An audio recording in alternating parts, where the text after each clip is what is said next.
Voici Oleg Orlov. Il se bat pour la paix et les droits de l'homme depuis plus de 40 ans.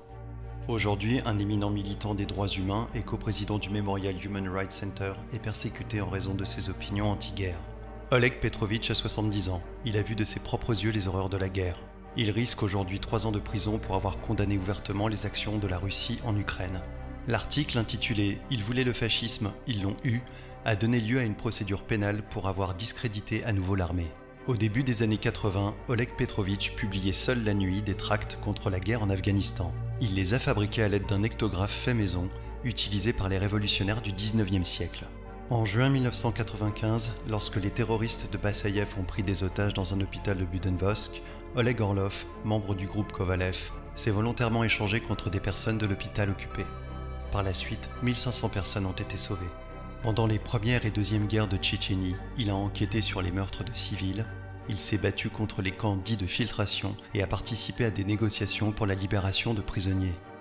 En Géorgie en 2008, il a enregistré des violations des droits de l'homme à la suite de l'agression russe. De 2014 à 2016, il a dirigé des travaux du Centre des droits de l'homme dans la zone de conflit armé dans l'est de l'Ukraine.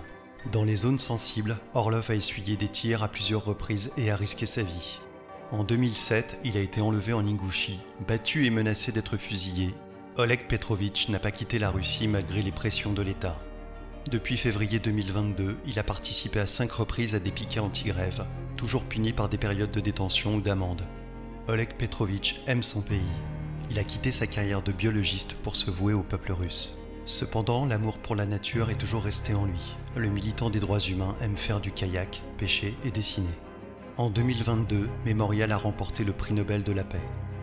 Oleg Orlov y a largement contribué. Le travail en faveur des droits humains est souvent ignoré. Il est constamment dirigé par des personnes remarquables qui se battent sans peur pour la paix et les droits de l'homme. Signez la pétition en soutien à Oleg Orlov. Ne laissons pas le tribunal prendre une décision honteuse à cause de notre silence.